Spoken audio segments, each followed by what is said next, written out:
नमस्कार, मेरा नाम है सौरभ यादव। आपका स्वागत है मेरे इस ब्लॉग में।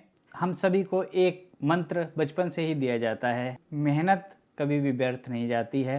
आपको ऐसे बहुत सारे लोग मिल जाएंगे जो कि मेहनत जान लगाकर करते हैं लेकिन उसके बावजूद कामयाब नहीं होते हैं। इसकी वजह से ना जाने कितने लोग डिप्रेशन में चले जाते हैं।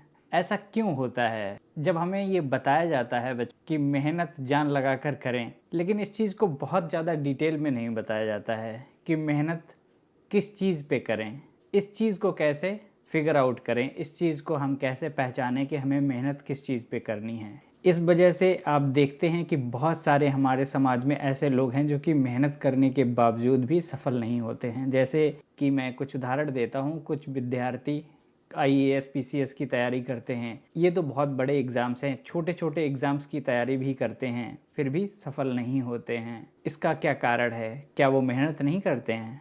ऐसा नहीं है। हो सकता है उनकी जो योग्यताएं हैं वो उस काम से परफेक्टली मैच नहीं करती हैं। दूसरी तरफ ये भी हो सकता है कि इस काम के लिए उनको किसी ने फोर्स किया हो, ये काम उनसे ज़बरदस्ती करवाया जा रहा हो। कई बार हमारे समाज में ख़ास तौर पर ऐसा होता है कि लोग ज़बरदस्ती अपने बच्चों से कहते हैं कि आप ये कोर्स कर लीजिए और आपको बस यही करना है। इस वजह से बहुत सारे लोग वो काम करने की कोशिश करते हैं जो कि शायद उनके लिए नहीं बना है। बहुत सारे लोग मेहनत मजदूरी करते हैं, फैक्ट्रियों में जीवन भर काम करते हैं, लेकिन उनको इकोनॉमिक सफलता नहीं मिलती है। इसी तरह से बहुत सारे एग्जाम्पल्स लिए जा सकते हैं। तो ये बात अपने आप में एकदम सच नहीं है कि मेहनत कभी व्यर्थ नहीं जाती है। मेहनत बिल्कुल भी व्यर्थ जा सकती है। मेहनत बिल्कुल भी आपको नुकसान भी पहुंचा सकती है अगर वो मेहनत सही दिशा में ना की गई हो, अगर वो मेहनत सही काम पे ना की गई हो। तो सबसे ज़्यादा मेहनत हमें किस चीज़ पे करनी चाहिए? सबसे ज़्यादा हमें इस सवाल का जवाब ढूंढने में मेहनत करनी चाहिए कि हमें मेहनत करनी किस चीज़ पे है। सुनने में ये बात थोड़ी सी अजीब लग रही होगी, इसके बारे में हम और भी डिटेल में बात करेंगे। लक का बहुत बड़ा फैक्टर होता है सफलता मिलने में, लेकिन लक एक ऐसी चीज़ है जिसको हम कंट्रोल में नहीं कर सकते हैं, इसलिए हम इसके बारे में आगे बात नहीं करेंगे। हम जो मेन चीज़ है उस पर फोकस करेंगे। मेन चीज़ क्या है?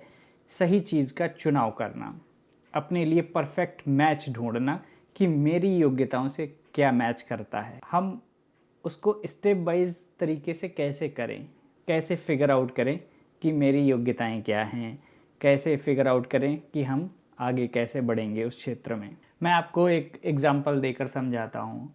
मान लीजिए जो लाइफ है, हमारी जो ज़िंदगी है, वो एक गेम की तरह है। आपने बहुत सारे गेम्स खेले होंगे, तो मैं जो सबसे कॉमन एग्जांपल्स हैं, चेस, शतरंज का खेल या फिर क्रिकेट का खेल, ये दोनों खेल। अब आप दो टीमें ले आइए, आप बताइए कि कौन सी टीम जीतेगी। जिस टीम को नियम पता है वो टीम जीतेगी, या जो टीम नियम बिल्कुल भी नहीं जानती है वो जीतेगी, सिर्फ ये कहकर कि हम मेहनत से जीत के दिखाएंगे। मेहनत आप चाहे कितनी भी कर लें, लेकिन जब तक आप गेम के नियम नहीं सीखेंगे, जब तक आप ज़िंदगी के नियम नहीं सीखेंगे, जब तक आप उसके रूल्स नहीं सीखेंगे। ये रूल्स आप सीखते हैं स्कूल में जाकर। जब आप किताबें पढ़ते हैं तो आप जानते हैं कि क्या चीज़ें इम्पॉर्टेंट हैं लाइफ में, लेकिन किताबों में लिखी तो होती हैं, लेकिन उनको जीवन में आत्मसात करना इतना आसान नहीं होता है। इसलिए जब आप स्कूल से बाहर आते हैं, फिर धीरे धीरे आप वो एक्सपेरिमेंट्स करते हैं, लोगों से बात करते हैं और देखते हैं उन चीज़ों को कुछ जो किताबों में लिखी हैं वो सच हैं कि नहीं। फिर आप धीरे धीरे किताबों से लाइफ को मैच करते हैं और लाइफ से किताबों को मैच करते हैं। तो इस प्रोसेस में, इस प्रक्रिया में आप जो खेल के नियम हैं उनको सीख जाते हैं, उनको थोड़ा सा आइडिया आपको हो जाता है। तो पहली तो बात ये हो गई कि एजुकेट योरसेल्फ। आप अपने आप को शिक्षित बनाइए, आप अपने आप को जागरूक बनाइए। जीवन जो कि एक गेम की तरह है, जीवन जो कि खेल की तरह है, उसके नियमों के लिए आप अपनी आंखें खोलिए। ये तो हो गई टिप नंबर 1। दूसरी टिप फिर ये है कि अब एक बार आप एजुकेट हो जाएंगे तो आपको ये पता चल जाएगा कि आपकी योग्यताएं क्या हैं। आप में स्पेशल कोई एबिलिटी है, आप अच्छा गाना गाते हैं, आप क्रिकेट अच्छा खेलते हैं, आप क्या ऐसी चीज़ है जिसमें आपको महारत हासिल है, आप लिखते अच्छा हैं।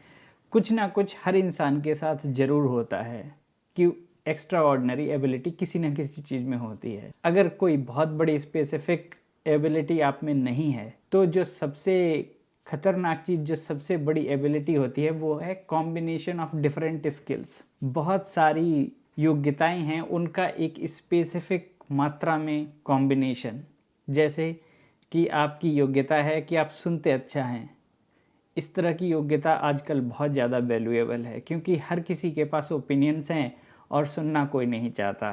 तो अगर आप अच्छे से सुन सकते हैं लोगों को तो आप इसी के बेसिस पे ह्यूमन रिसोर्स में नौकरी पा सकते हैं। दूसरी बहुत सारी इस तरह की नौकरियां होती हैं जिनमें कि आप लोगों को सुनते हैं और उनकी मदद करने की कोशिश करते हैं। जैसे कि आप मान लीजिए आप पढ़ने में उतने अच्छे नहीं हैं लेकिन आप में पेशेंस बहुत है, धैर्य बहुत है और आप पढ़ाई में एवरेज हैं, तो ये धैर्य होना एक सामान्य गुण माना जाता है, जबकि ऐसा है नहीं। धैर्यवान होना जीवन में सबसे बड़े गुणों में से एक है। जिस व्यक्ति में पेशेंस होगा, जिसमें धैर्य होगा, वो अपने आप में फिर दूसरे सारे गुण धीरे धीरे विकसित कर लेता है। अगर आप में कोई स्पेसिफिक एबिलिटी आप बहुत ज़्यादा जल्दी से आइडेंटिफाई नहीं कर पाते हैं तो सलाह ये है बेस्ट कि आप सारी चीज़ें ट्राई कीजिए। जितने तरह के काम हैं आप वो करके देखिए। इस प्रोसेस में आप 100% ये इस चीज़ को आइडेंटिफाई कर लेंगे कि आपको पसंद क्या है, आपकी एबिलिटीज़ किस काम से ज़्यादा मैच करती हैं, आपको जीवन में करना क्या है। हम सभी जनरली जब काम चुनने की बात करते हैं तो सिर्फ पैसे के बारे में सोचते हैं। आप देखिए, अगर आप दूसरों की मदद करते हैं तो आपको पैसे भी मिल जाएंगे, बट वो आपका मेरे हिसाब से प्राइमरी गोल नहीं होना चाहिए, वो आपका मुख्य उद्देश्य नहीं होना चाहिए पैसे बनाना। अपनी योग्यताओं को पहचानिए, एक मोस्ट सुइटेबल काम चुनिए जिस पे आप मेहनत कर सकें, और बहुत ही बेहतर होगा अगर उस काम से दूसरों को मदद मिल सके। जैसा कि शिक्षा के क्षेत्र में जाइए, हॉस्पिटल में काम कीजिए, डॉक्टर बनिए ताकि दूसरों का इलाज कर सकें, और साइंटिस्ट बनिए ताकि नई तरह की नॉलेज क्रिएट कर सकें। ये बस मेरी खुद की राय है, मेरे खुद की लाइफ के एक्सपीरियंसेस हैं जो कि मैंने आपके साथ शेयर किए हैं। आशा करता हूँ कि मेरे द्वारा बताई गई कुछ सलाह आपके काम आएगी, और अगर आपको ये वीडियो अच्छा लगा तो आप इस चैनल को सब्सक्राइब कर लीजिए ताकि इस तरह के वीडियो आपको आगे भी देखने को मिलते रहें। बहुत बहुत धन्यवाद।